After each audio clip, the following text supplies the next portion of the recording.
Here's the deal, though. Uh, they're NFL level players, but I always say, even with the Eagles, there's a big difference between Lane Johnson and Jack Driscoll. There's a big difference between Jordan Mailata and Jack Driscoll. There's a big difference between, you saw it in 11 snaps last week. Landon Dickerson's dealing with a foot injury.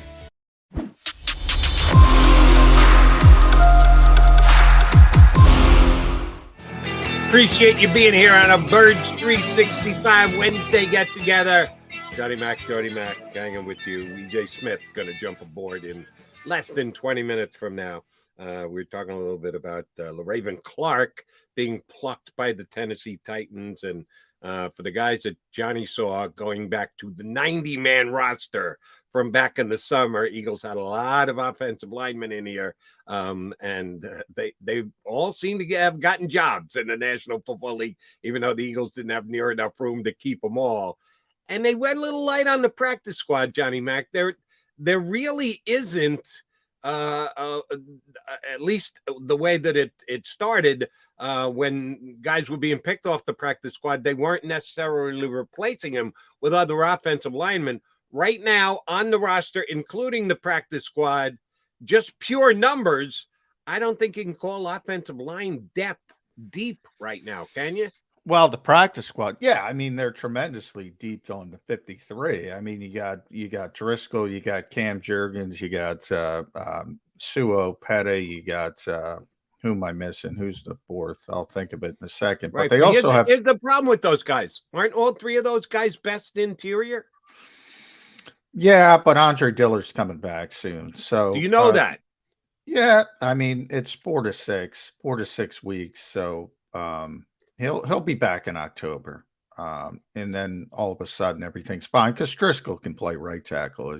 What happens if Jordan Mailata turns an ankle? First play of the game against Jacksonville on Sunday. Oh, that's the easy one. Now I'm sorry, you're right. That's the hard one because Lane would be the easy one because you just kick. It's difficult without Dillard. It's a little bit difficult because right now it will be Jack Driscoll playing left tackle, and I don't think that's a good plan. But that's only the plan because you're down to your third left tackle because Andre's already out. If Andre's there, everything's fine. So they just got to make it till Andre Dillard gets back, and he'll be back in October. There's no real worry that it's going to be way longer than that. So it's still better than most teams. I mean, you have to put it all in perspective in that if other teams suffer those kinds of injuries, it's over. It's done. Like the Chargers are panicking. They lose Rashawn Slater, who's a really good young left tackle. I mean, they have nothing. They're really, really in trouble.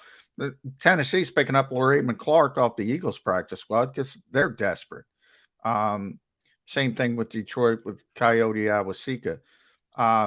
So they have tremendous depth. Now, the practice squad's taking some hit. The original plan, it's not that they're light. They wanted three offensive linemen on the practice squad. They wanted Clark, Awasika, and Jack Anderson. Now, Jack Anderson got claimed off waivers by the Giants, so they had to bring Cameron Tom back to be the interior guy. Then they lost Awasika first. They had to bring back Jared Williams. Then they lost LaRaven. They tried out a veteran offensive lineman. They'll probably bring him in. I forget his name off the top of my head, but I'll look it up. They worked him out on Tuesday. Yeah, and the assumption is that Jeff Stoutland will get him up to speed. But look, even Roderick Johnson is who they worked out, who was a 5th-round pick in Cleveland, 2017. So he might be on the practice squad soon. Here's the deal, though. They're NFL level players, but I always say, even with the Eagles, there's a big difference between Lane Johnson and Jack Driscoll. There's a big difference between Jordan Mailata and Jack Driscoll. There's a big difference between, you saw it in 11 snaps last week, Landon Dickerson's dealing with a foot injury. there's a big difference between Landon Dickerson and Suo Peta. Even Jason Kelsey, Cam Jurgens. They're good. They're better than other people, but you don't want to lose those guys. You don't want to lose the Eagles' starting offensive linemen are spectacular. You don't want to lose them. All right, then let me ask you this question, and you may have the answer. I probably should have the answer. I don't. I'm admitting it. That's why I'm asking you. The protection of the practice squad players that was in place last year, is it in place to the same magnitude this year? That was a COVID rule. They did away with it. They did away with it. So there's no protection. No protection whatsoever on the practice squad guys. Then there's nothing Howie Roseman could have done, because if they did and they were protecting other guys, like maybe some of the young D-backs that they traded for or whatever, there's no protection of practice squad players. No protection. The only protection is generally guys, depending on the situation here in Philadelphia, they probably, their agent will go, look, LaRaven's got an opportunity in Tennessee to be on the 53. Do you want to elevate him? The Eagles have a spot, remember. They're only at 52. They've been holding that spot for some flexibility. If there's other injuries, whatever they have to do, they could have said, we'll elevate him, and he probably would have stayed here. So they made that decision. They're probably going to elevate Britton Covey, but we'll see. Britton Covey, I always say Covey. And we'll see. But they need that flexibility. And then coming down the pike, Tyree Jackson is going to be in the mix at some point. I just mentioned Brett Toth. They're on the PUP list, so they're eligible after week 4. Andre's going to be back in October, so they're going to have to make some decisions. In the case of LaRaven Clark, they know Andre Dillard's coming by the end of the month. Worst case scenario, October. I'm talking about. It's going to be. I was going to say the end of the month is in 3 days here, John. Yeah. I'm talking, but the game is October. The Jacksonville game will be in October. So they're kind of, you're rolling the dice a little bit. And the hope that you can last a couple weeks and you won't need, and you hope you don't need Andre Dillard at all for the whole season. You hope Jordan Mailata's there for 17 games. But that's sort of, every team has to go through those decisions, and they let LaRaven walk, and they'll persevere.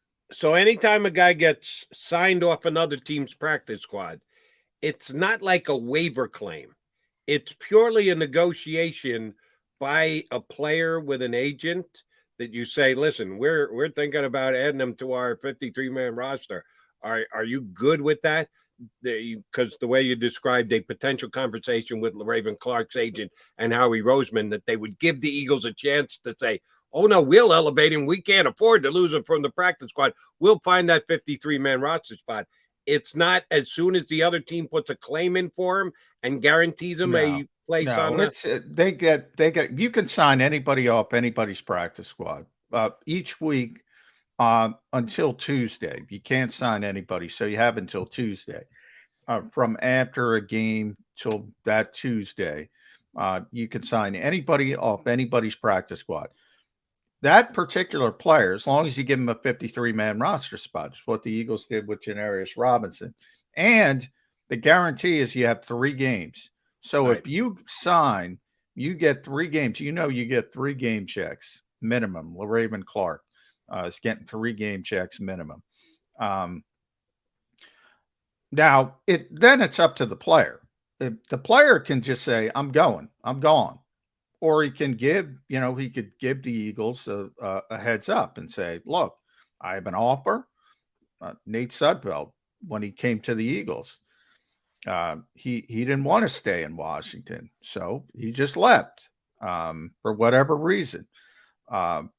It's up to the player. I mean, if you have that offer, you can go. You don't have to get the Eagles' permission. You don't have to give them an opportunity to match. You don't have to give them an opportunity to put you on the 53. You can just go if you want to go.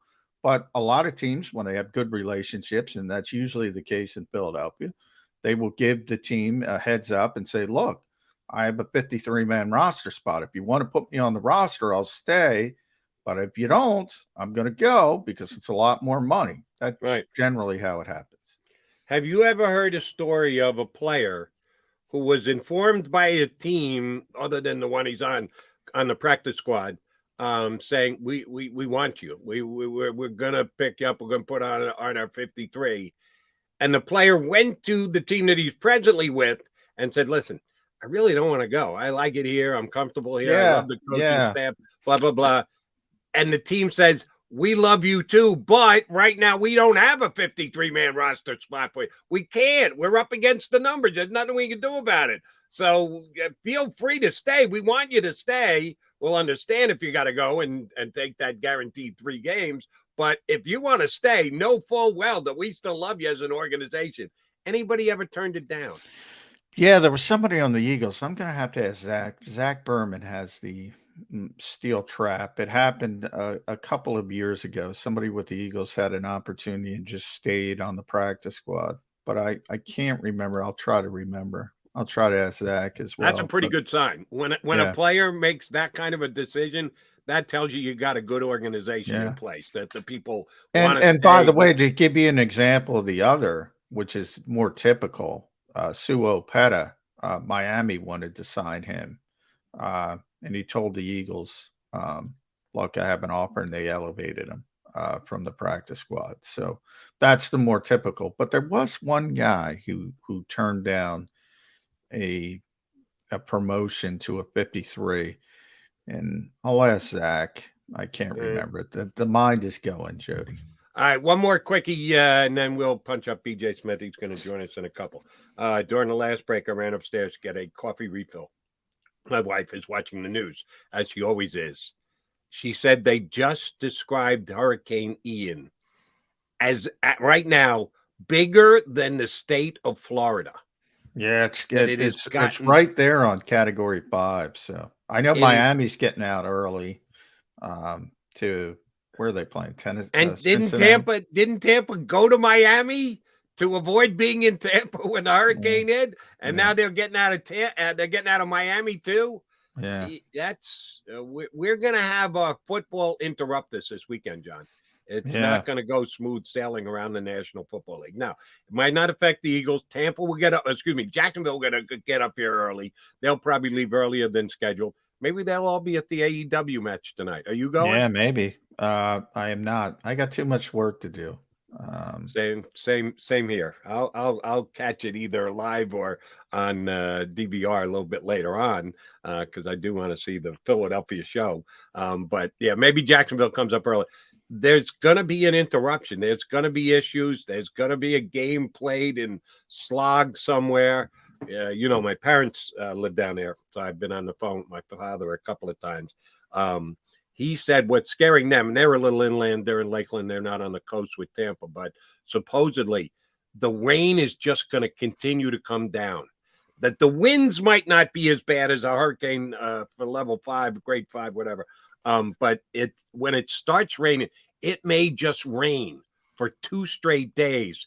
He's actually more scared of flooding, and there's a reason why they call the town he lives in Lakeland. There are a whole bunch of lakes there, and he's a little nervous about flooding.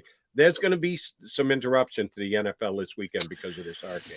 Yeah, and hopefully everybody stays safe down there. I know we booked a Jacksonville guy, so he's got to worry for Friday, and nobody knows what's going to happen. So yeah, and scary. And a couple days ago, by the way, it wasn't trending this negative, and all of a sudden it explodes. And I always say eventually I'm going to get down to Florida, but on these types of weeks, you start to rethink that decision. Yeah, I'll deal with the snow up here in the Northeast. Don't I need to deal with this type weather? Demetrius Harvey from Big Cat Country is a guy I had on before the season started, like way back in August, as a matter of fact, because the Jags played first game of the year, the Hall of Fame game way back when, because Tony Baselli got inducted this year. And I had him on to do a Jacksonville preview of the season this summer, and he did a nice job. Yeah, we got Tone asked an interesting question. Is Trevor Lawrence the best quarterback the Eagles have seen thus far? I would say he's the most talented. Easily. I would say he's the most talented. They really shut down Kirk Cousins, who I would have said was better before that game, but certainly the most talented. Certainly the most talented. And coming into the game, if you're just judging off what they've done in this season up until that point, it's not even close. It's Lawrence by a lot. Cousins. Well, but he hasn't played the Eagles. Cousins had to play the Eagles. True, but we're talking about before the game was played, so he hadn't played the Eagles yet. Now he has. Didn't go too well for us. That's what I'm saying. Before the game, before Cousins played the Eagles, I would have said Cousins is better than Lawrence.